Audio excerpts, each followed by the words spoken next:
Assalamualaikum warahmatullahi wabarakatuh. Perkenalkan, nama saya Rizky Nur Sasaira Syahwana dengan NIM 2433041113 dari kelas 3D. Di video kali ini, saya akan menjelaskan hasil dari tugas saya, yaitu simulasi routing USPF yang menggunakan 3 buah router, 3 buah switch, serta 3 buah PC. Sebelum memasuki alur kerja topologi ini, saya akan menjelaskan dulu fungsi dari setiap perangkat. Yang pertama, terdapat router yang berfungsi untuk meneruskan paket data antar jaringan yang berbeda. Dalam topologi ini, router juga berperan sebagai pengatur routing dengan menggunakan protokol OSPF. Yang kedua, terdapat switch yang berfungsi sebagai penghubung antar perangkat dalam satu jaringan lokal yang sama ataupun LAN. Dan yang ketiga, terdapat PC yang berfungsi sebagai end device atau klien yang saling berkomunikasi melalui jaringan yang telah dikonfigurasi. Antar router ini saya menggunakan kabel serial dengan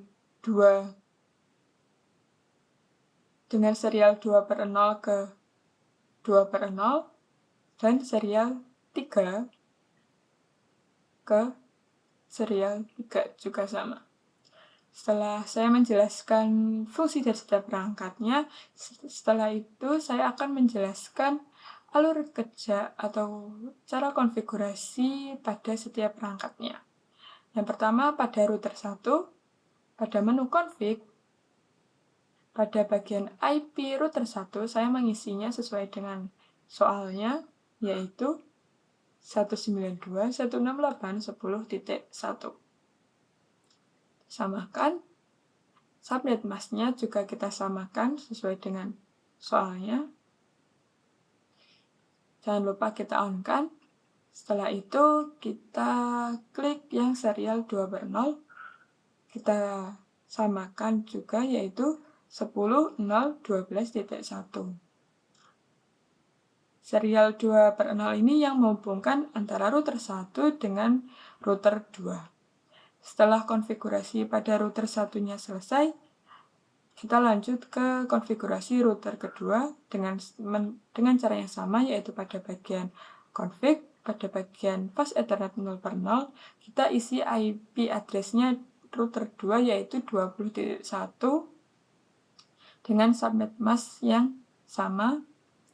Nah, pada bagian serial 2/0, kita mengisi dengan IP 10.0.12.2 dan subnet masknya sama.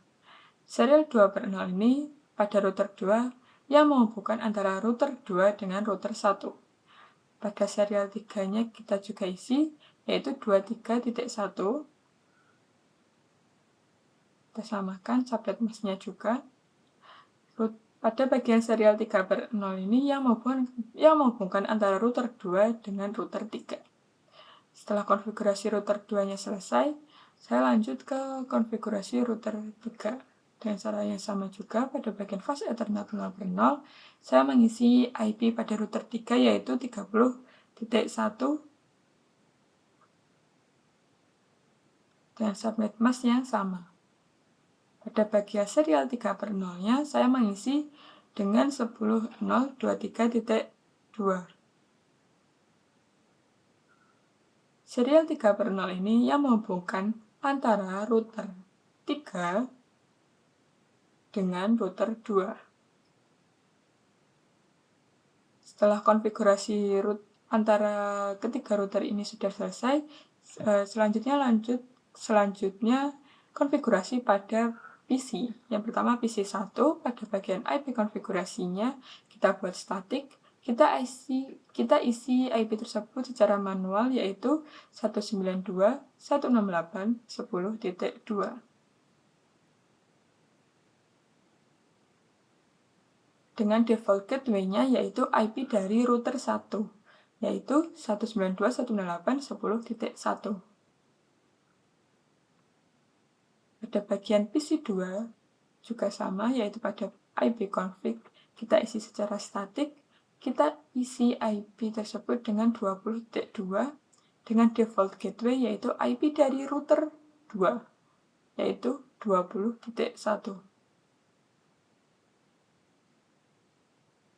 Pada PC 3 juga sama. Kita masuk IP config, kita isi 30.2 dengan default gateway yaitu IP dari router 3 yaitu 30.1.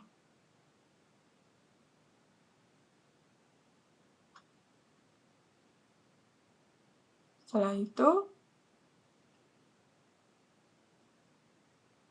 setelah konfigurasi pada setiap perangkatnya selesai, setelah itu kita lanjut ke konfigurasi pada bagian OSPF-nya. Kita masuk ke menu CLI pada router 1, kita enter, kita isi sesuai dengan soal yaitu konfigurasi routing OSPF router 1. Kita enter, exit, kita isi dengan router OSPF 1 network 9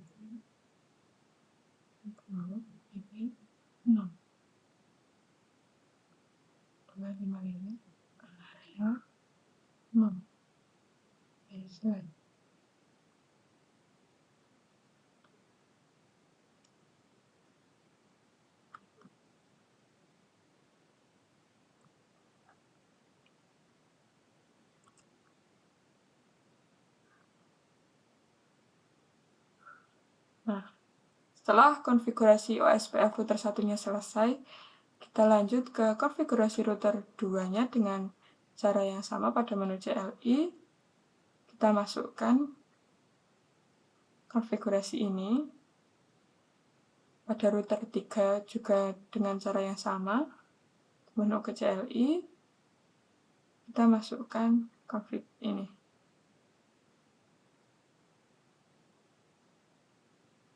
Nah, setelah konfigurasi OSPF ketiga router ini sudah, kita coba show IP-nya.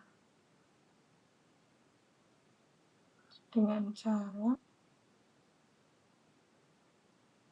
kita exit dulu.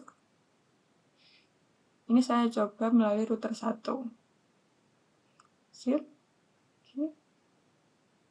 Kita klik show IP. SPF.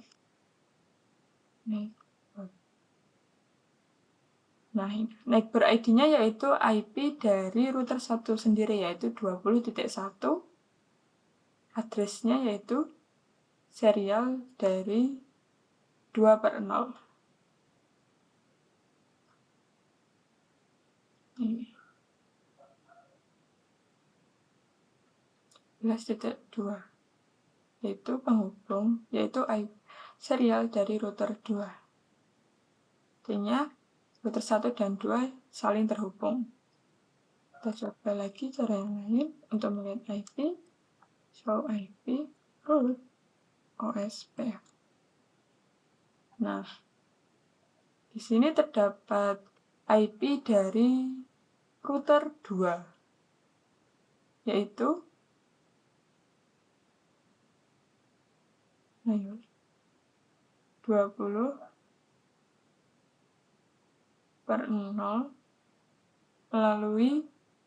terhubung melalui serial dari 2/0 yaitu 12/2.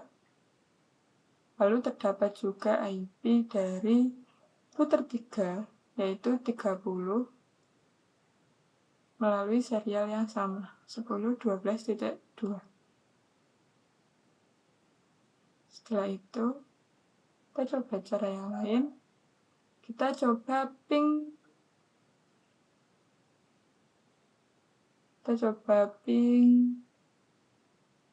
IP dari router 3 yaitu 30.1.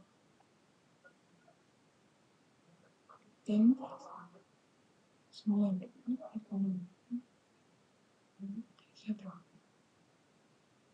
Sukses artinya router 1 terhubung ke router 3. Kita juga bisa dengan cara yang lain yaitu kita coba kirim pesan PC 1 ke PC 2 sukses, yang artinya PC1 terhubung ke PC2 meskipun melalui router yang berbeda. Kita coba lagi PC3 ke PC2, sukses, PC3 ke PC1, sukses juga. Yang artinya topologi ini berjalan sesuai dengan, yang artinya topologi ini sudah sesuai dengan konfigurasi OSPF. Setiap router berhasil bertukar informasi routing secara otomatis tanpa perlu static route. Dan yang terakhir, semua perangkat pada jaringan yang berbeda subnet dapat saling berkomunikasi dengan lancar. Setelah itu, saya akan menjawab soal ini. Apa perbedaan utama?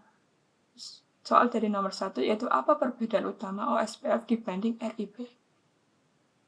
OSPF adalah routing dinamis link state, sedangkan RIP adalah distance vector. OSPF mencari jalur terbaik berdasarkan kecepatan jaringan, yaitu cost, bukan jumlah hop. OSPF lebih cepat dan efisien untuk jaringan besar, sementara RIP lebih cocok atau hanya cocok untuk jaringan kecil. OSPF memperbarui rute hanya saat ada perubahan, sedangkan RIP mengirim update secara berkala setiap 30 detik.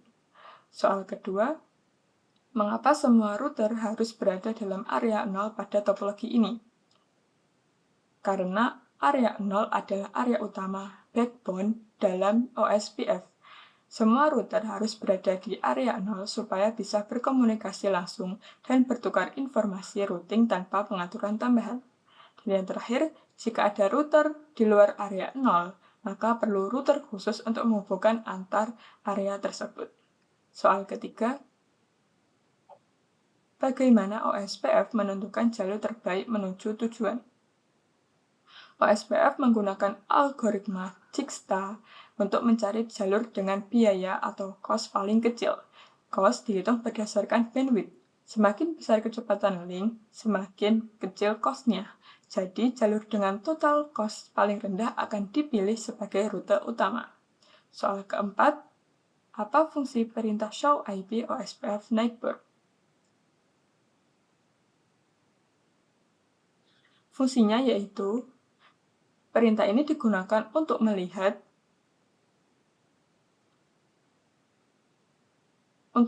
router tetangga yang sudah terhubung melalui OSPF.